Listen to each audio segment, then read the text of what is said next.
Welcome to today's conversation on the Keypoint. Our topic that we are treating today is a very pertinent one. It is more or less like a subconscious thought that we have. It is a question we ask each other every day. Sometimes we ask our fellow colleagues, our friends and families. But deep down, it is something we take a step forward and we take a step back. There's always that doubt, that feeling of should I not?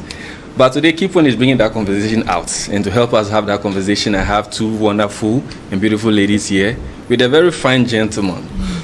It is going to be a bit debative at some point. It's going to be very conversational. Therefore, I'm hoping that at the end of the program, we'll be able to learn something from today's conversation. So the topic simply is seeking help or assistance. Is it really okay to ask? So to start the conversation, I want to introduce Mr. Comfort Bingi, who is an urban manager. And on my immediate left, I have Miss Nedem Mam, who is a filmmaker and an actor. And then Miss Ngozi Ikechukwu. I hope I mentioned the name well. Yes. Who is an educator, a lecturer, and a director of a school. Thank you very much for honoring the invitation. Thank you. You're welcome. I hope everybody is feeling, calm and free to have the conversation. Of course, we are. So definitely would want to start off with some very key words on our topic, talking about help or assistance. I do understand there are words that we use every day, but maybe there could be some nuances to it, who knows. So I will start with Mr. Comfort on this one. Well, in your estimation, how do you understand help, or how would you put help or assistance? Okay, thank you very much, Mr. Jerry. I think fundamentally when we talk about help is just the fact of providing assistance to someone who is in need, right? So I know that with my definitions, we have the two words already, help and assistance.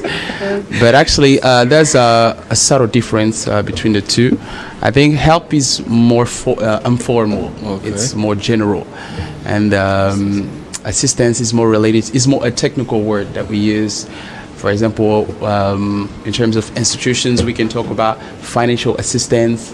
Okay, we can talk about material assistance. So that one is more specified.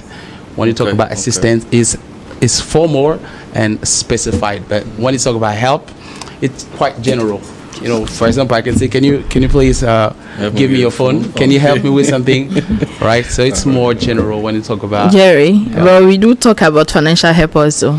Yes, not always financial assistance. So okay. So in your estimation, do you feel the words are just the same? It is just a matter of the choice of language that we put? Yes, I think so. That they are similar. So it's the way you employ it that makes the difference actually for me. Let me put the context.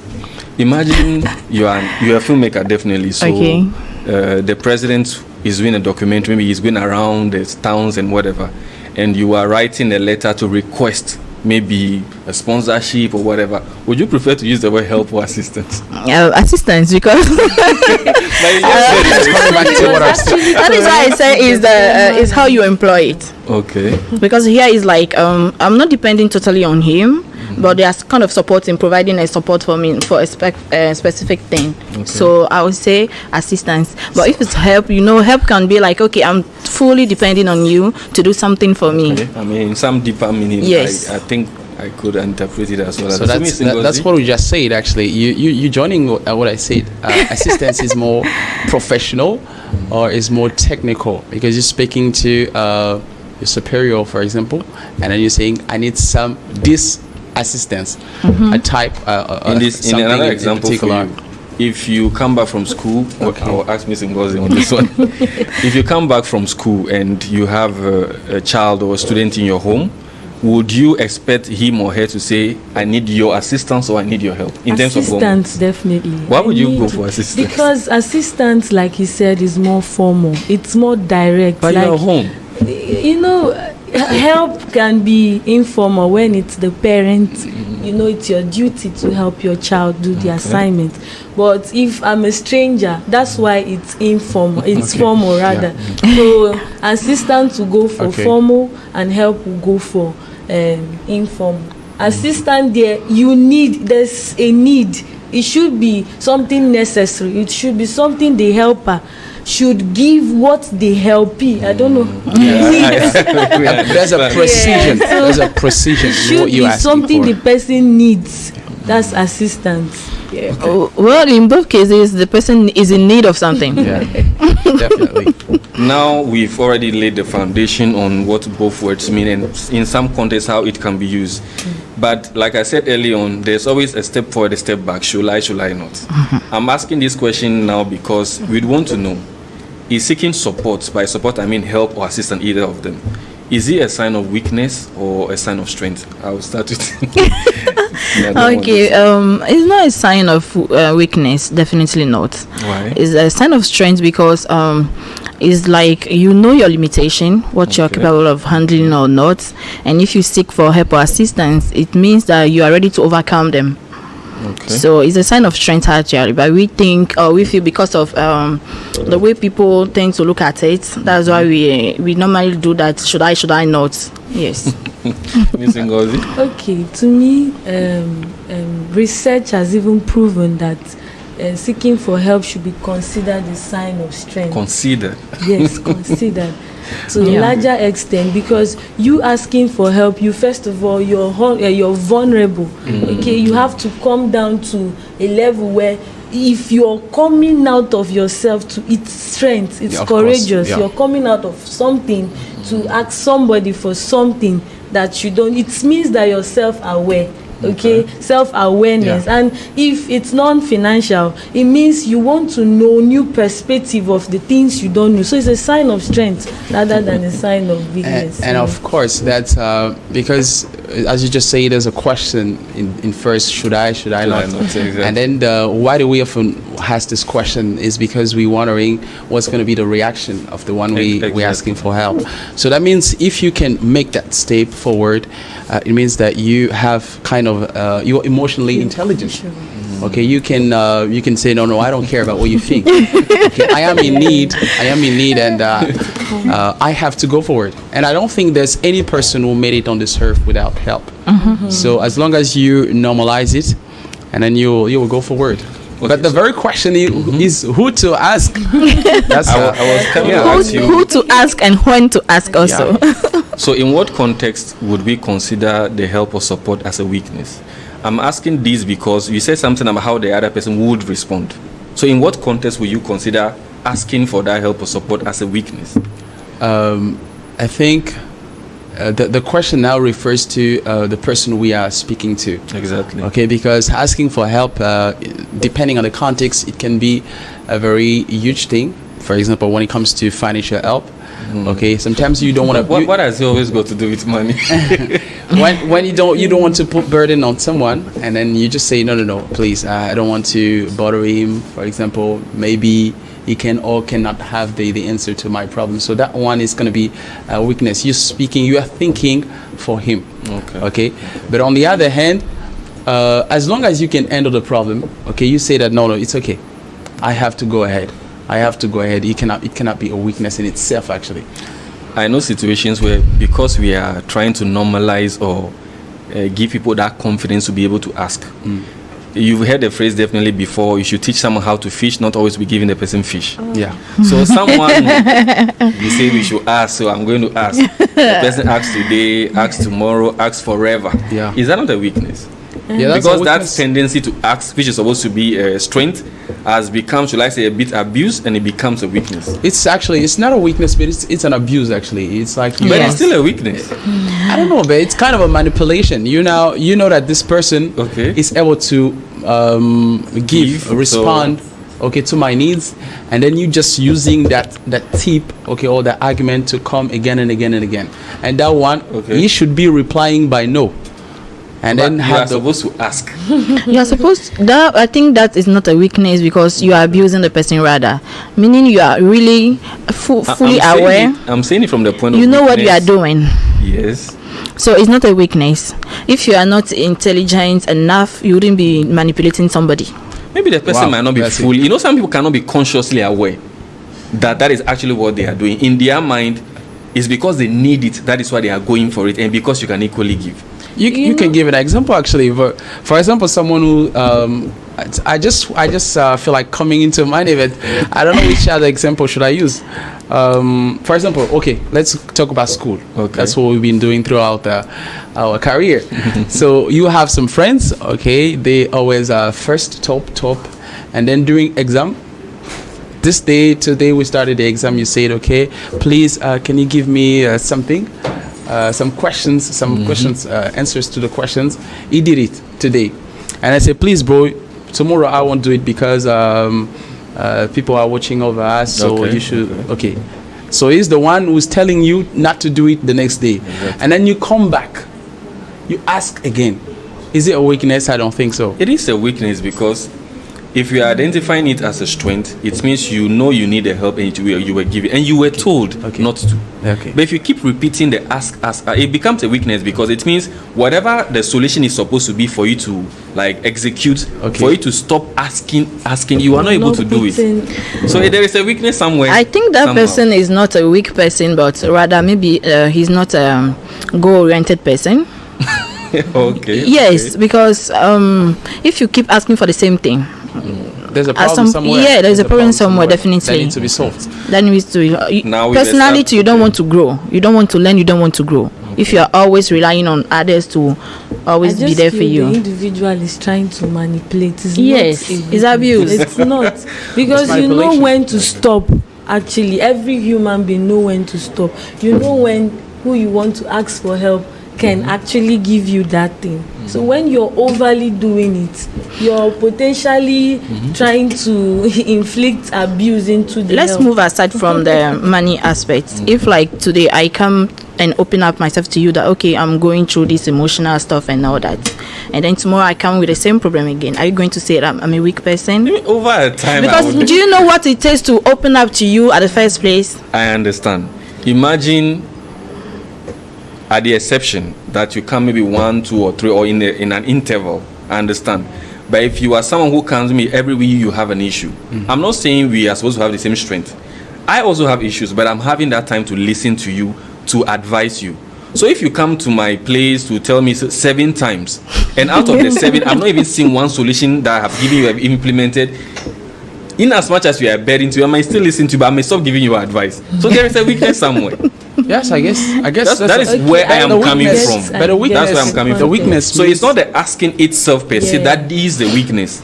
So the but the weakness- fact of having to ask every time. Yes. So the weakness means that the person don't want to grow. Like, Yeah. Yeah, I agree with what she said on that's that it one. actually. The person. But now to the next question.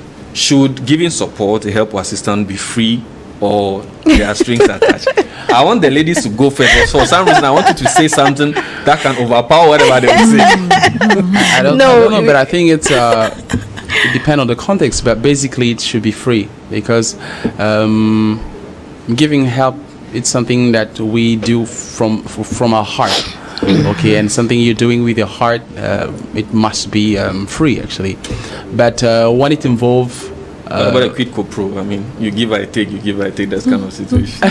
Should also be free. You're trying to put words into his mouth because now. it depends actually if it's your friend, because sometimes when you are in an organization we have some rules, or we are in a family we have rules, and maybe one of the rules is to be committing each other's problems, or discussing about issues, solving each other's issues. So that means help is involved within. And then it's not, I don't think, for example, if my sister come today and say, please comfort, I need this, I need your help about this, about that, I don't think I would need money, right? Recently, my sister told me, please comfort, I have a professional opportunity. I wanted to help me with English. But that's actually what I want for her. I wanted to progress. So definitely I would do it freely. So was it not your sister, but another lady? What would be? Would it be still free or the So on the other hand, I'm a professional.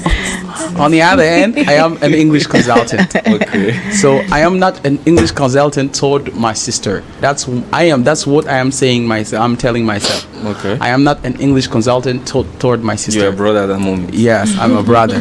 So to another lady coming to me, I am therefore an English consultant. Yes. So that's now in a professional context, because it involves expertise and time.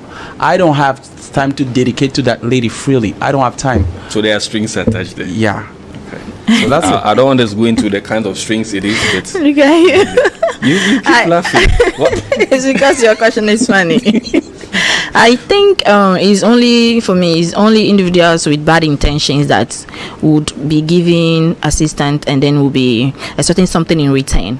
Because when you show empathy towards somebody, you want to be there for the person, you are willingly doing it. You don't need to expect anything at all in return. But I don't think wouldn't so. it That depend on one, the kind of assistance you give the person? The strange Of course. attach, you know, for me, it's just a condition. Okay. It's depending on the context that you're looking at it from. Okay. Sometimes I believe that there's nothing free, totally free. But most times, why these attachments are fixed into some kind of help is to maintain sustainability or to maintain the quality. So, you know, like that's where the help, formal and informal comes in. Sure. So when it's assistance, you know, it's formal. So you need, if you want 100,000 for financial, it's 100,000. So it should come as 100,000. Sure. So if they are attaching a condition to it, it is fair. Yes. So, but me for help, it should be free.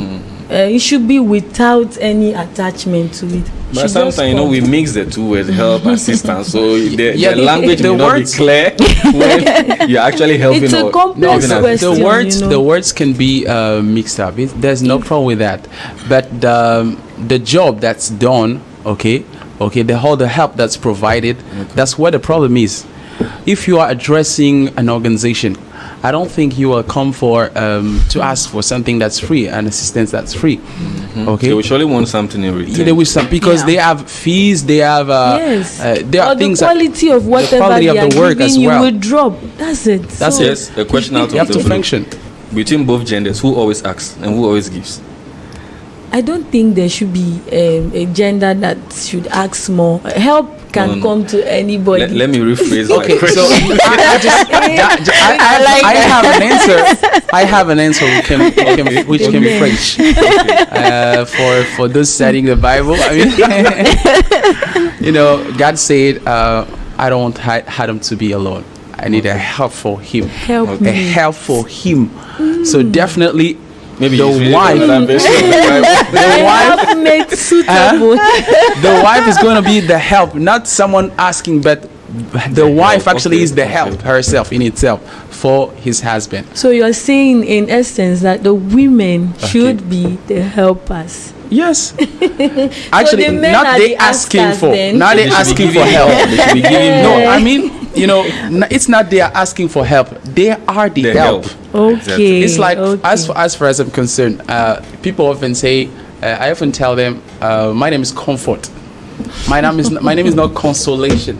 That means that I am not the one bringing comfort. I am the comfort. Comfort. Oh, I am the beautiful. solution to your problem. Okay. I'm not bringing the solution. I am the solution. Right. Right. So that's the same thing with women, to my point of view. Right. In the nutshell, you agree ladies ask more. Miss Ngozi and Miss Nadia, you agree ladies ask more. In all contexts, let's compare all the possible contexts you can think in your mind. Ladies ask more, true or false? None of these men. No, I'm not saying now. I say in all contexts. In all Okay, contexts, men, just that they hide it. Because women is there, they expose it. Okay, I'm Really? looking for women. Oh no, How can a man ask for something or seek assistance and be like corner? You will skip the sugar coating and go straight to the I'm telling you, women are more stronger than men. So Now, my next question is mostly on that hesitation. Why do people hesitate to ask for the help? Miss Ngozi, I want to start with you on this one. Okay. I'm saying this because I feel like something they really, really need it, but there's always that hesitation. Why do you think people do that? One of the majority, would I say the major problem why people hesitate is the fear of being rejected. You know, I don't want to go to you for help and then you're now no. saying no. So sometimes we want to believe in ourselves, and that's where the pride and self-reliance comes in. You want to just rely on yourself. I can do this. Why? I should try. So sometimes it's the pride. Let me not just go and then get judged and all that. Yeah. So I want to do it my own way. And there's this other thing, the imposter syndrome, where you feel like, am I really what if I go to him, This will he person, look at me are like you worthy? I'm worthy for The help you know you're the asking help I'm asking for? And for the other party, is he really worth helping? So the imposter syndrome is something that everybody in some point in our lives we experience. Yes, exactly. Lastly is social anxiety. So where you're like, I don't want to go and ask for help, How and then people see me now. yes, how will they judge me? Will they see me as incompetent? Will they see me as a failure and beggar. all that? That's it. So basically, these are the major things. And those are the things that we have to break down, actually, because it's really hinder us for too many. It's hinder us to reach many opportunities for some people. You know, sometimes when you go through LinkedIn and then you see quite a lot of people are able to expose their problem. For example, they're looking for a job, okay, or they're going to be sent back home because of this or that issue. And then they come on LinkedIn, they bring it out. That's what I don't really understand. And there's LinkedIn is supposed to be a professional. But it's a competence in itself. Being able to release your problem, it's a competence. Yes, of That's course. what we just said. You have to be confident that truly I'm worthy of something. But so far, maybe I don't have a scholarship. I want to study abroad, but I don't have a scholarship. And then you come on internet, you say, please, I have this problem. Is there anybody to help me? And then you're gonna have a lot of people, because on one hand you have the problem, on the other hand there are people that can solve your problems, but they are not publishing it, but they're just waiting for the opportunity to help, because they know that there's no way to move. If you've been doing it, okay, if you made it, that means that you can also help people to make it. So if I underscore what you said, which means at a certain point you need to be someone who is able to take that risk. I'm saying it in a context that since most people, or maybe myself, I do believe LinkedIn is a platform for professional. Okay. Somebody is able to come with a bit of their personal problem and put it there on a professional space, and through that are able to receive the help they need. Which means you need to take risks sometimes. Of course. If it's a risk, if you call it a risk, why not? It's a risk because if the space is meant, I can't say it's meant, but generally speaking, it's for professional field. It means we shouldn't be seeing. And I see people sometimes they travel and they post pictures that have nothing to do with the professional. That the need is related to the professional area. Okay. That's the concern. Your need is related to your professional area. Maybe you're looking for a scholarship, you're looking for a job. I mean, you could have said it in a nice way instead of putting your whole issues there. I think you want to say something. Why do people hesitate? I think also there is that fear of being mocked at. If I come to you right now, oh Jerry, please can you help me with this and that, before I realize you've gone to all our peers telling them, oh now they have come for me. I know that there is also that concern, and then yes, you are like, how is the person going to see me, like the way Ngozi said, all that questioning. And sometimes you don't have people around you to ask. Sometimes when you travel, you don't have your family anymore, and then if the help cannot come from your country, and then you don't have a family where you landed, there's a problem. So, and you don't even trust your friends. Okay? That is another issue. They're not wise enough to keep things secret. So you just want to bury it. I think sometimes to maybe from the example you gave, if you are, for example, a Ghanaian in a Togo or a Nigerian in, I don't know, Cote d'Ivoire or whatever, because you feel those people are not from where you come from, you feel you don't relate with a lot of things. But for all we know, you may be inside the same soup or in the same... But it takes time, actually. It takes time to understand it. Exactly. When you just land it and you don't think that you have a friend already. So it takes time, maybe a year, 2 years. You're accustomed with the local people. You have some friends and... Still on help and assistance. What is that one thing you feel people misunderstand when we talk about help? I'm asking the question because we've already said why people hesitate. We've also spoken about if it's a strength or a weakness. So when somebody is asking for help or assistance, do you think there is some people misunderstand when somebody is asking for that help or assistance? What is that misconception or common thing that people think, oh, when I help, it means I can tell anybody? That is somebody's perception. Or help in the sense that, well, if I help you, it means next time you should expect that I will get something from you. I think it's a misconception. Because we've all said it here that when you help or assist someone, you shouldn't expect a return. unless maybe it is like she said, if you are in a professional field, you're asking for 100,000 whatever currency, it means there has to be a return of that 100,000 because there are conditions under which you take them. But when you ask for help, what are some of those misconceptions people have about asking for help? So you're talking about the one asking for help or the one it giving? Could be on any sector, just in the form of asking help. People have some misconceptions about it. First of all, I would like to say something. It now comes back to the question you asked, if it's a weakness or a strength. Okay. So one of the major misconceptions is that whoever is asking for help is a weak or is weak. Okay, that means the person is a failure or vulnerable, like, actually.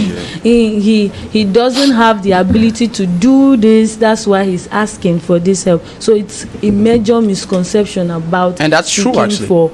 Seeking for help. So they see you like somebody who has failed. That's why you are now weak.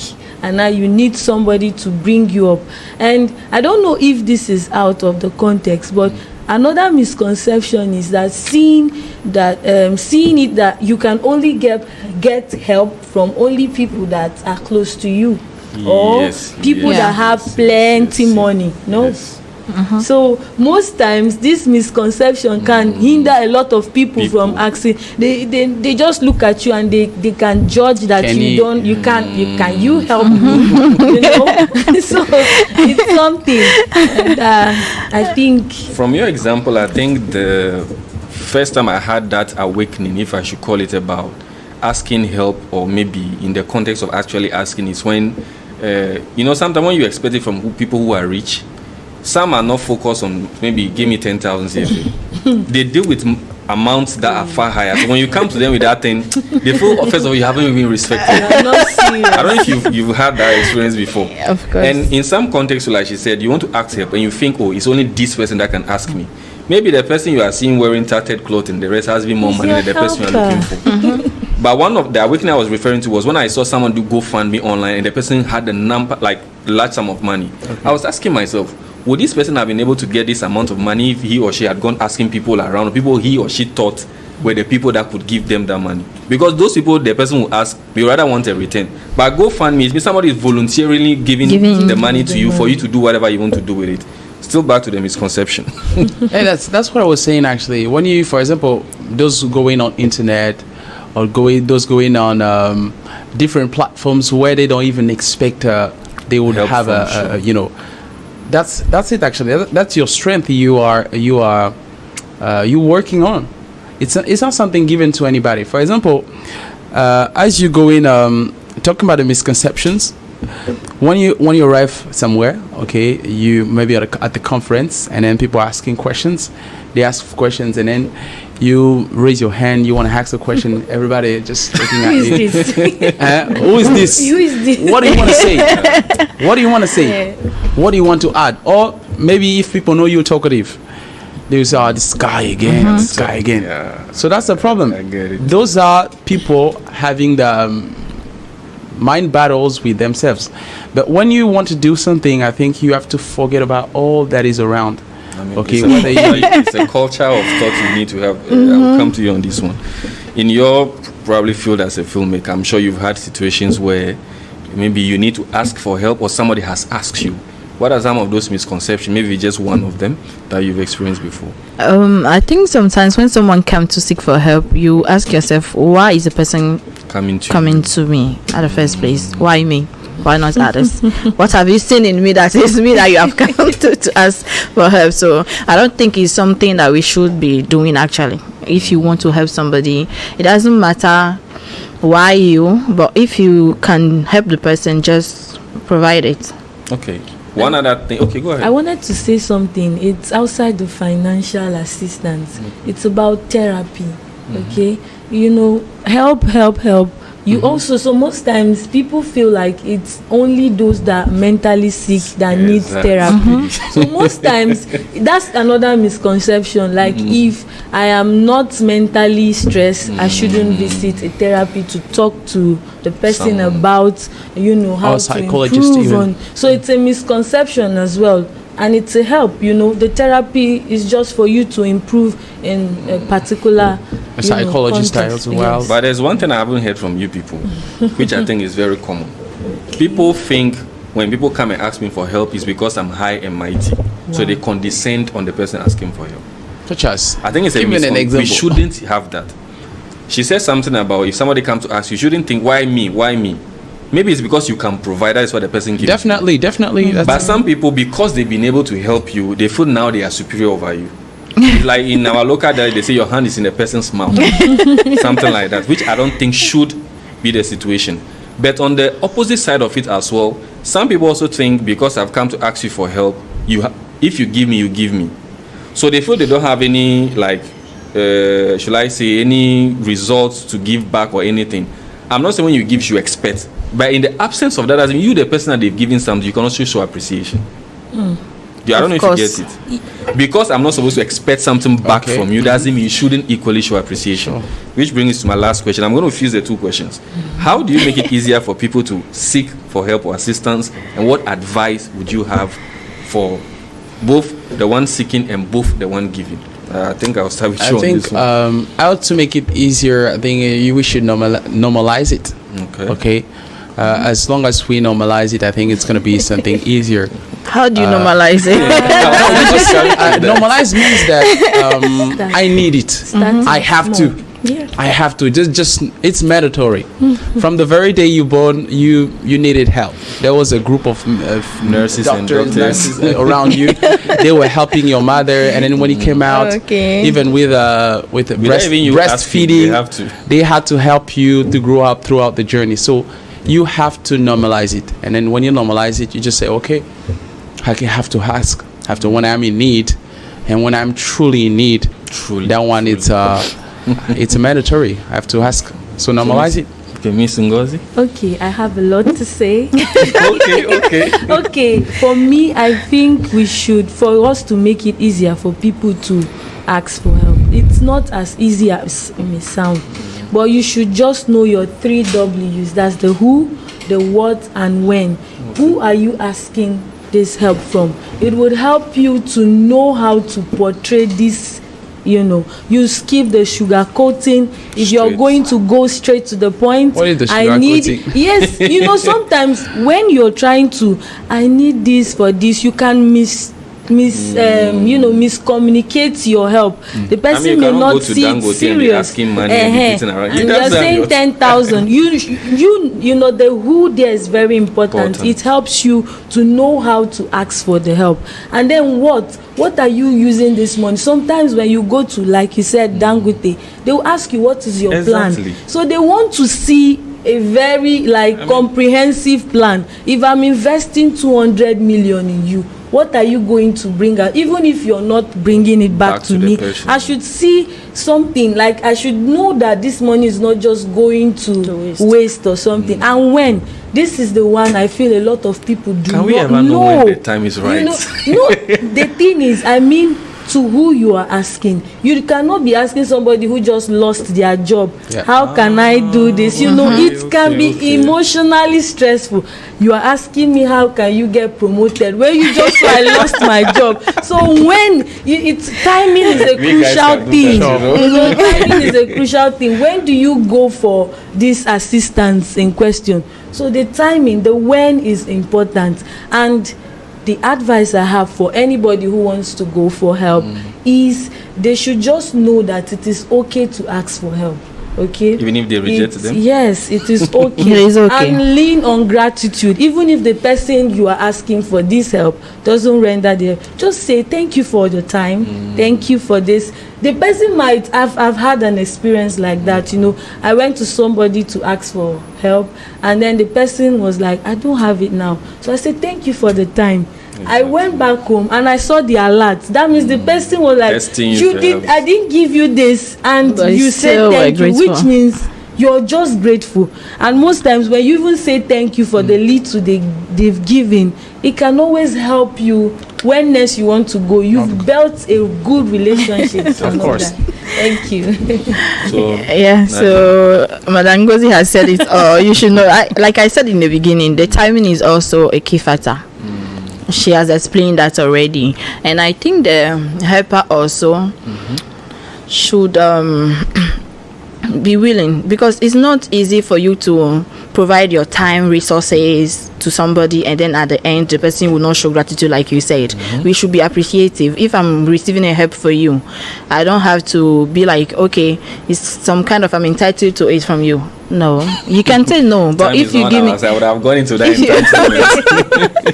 if you give me assistance, it doesn't mean that you have to exploit me as well. The givers also, some of them, because they are giving out to somebody. It's usually with the family people, With the- like the privilege. You must help me. yes, and yes. So I think it's okay to ask, because when you ask, first of all, sometimes it helps you be more productive. Let's say stressed with a lot of work to do. If I seek for your help, Jerry, please, can you help me with this? Okay. What am I doing? I'm increasing productivity. Exactly. I'll finish and then move on to another thing also. Okay, go ahead. And I think precision as well, I think you mentioned it, is very important. Because when you say, please, I need your help, it's very ambiguous. It's very, but when you say, for example, would you help me with my literature review? Okay, that one is more precise, and I know I have an idea of how much time it would take, because when you say I need your help with my project, I know already what your project is about. So there's no precision. So when you precise, I can see how can I handle what is be with the amount of money, with the time I will spend. I will have an idea of how it's gonna work. Let's stop overthinking and just, if I know, okay, I want to ask you for help, let me go straight to you and ask. You never know, maybe you are going to get more than what you were expecting, or even I will not be aware of some of the information that you have. So if I reach out to you, I'm also learning and then improving upon my skills when it's related to professional area and all that. So it's a good thing to ask for help. Yes, and let's learn as well to give feedback. Yes, right? constructive Someone feedback. who helped you, and then maybe in a later future, okay, in a later date, you say, please, thank you for this. This is your reward in somehow. Yes, and when you do self-assessment as well, you go to your peers asking for their feedback and all that. It helps you also to grow. You know your strengths, your weakness, what you are supposed to change.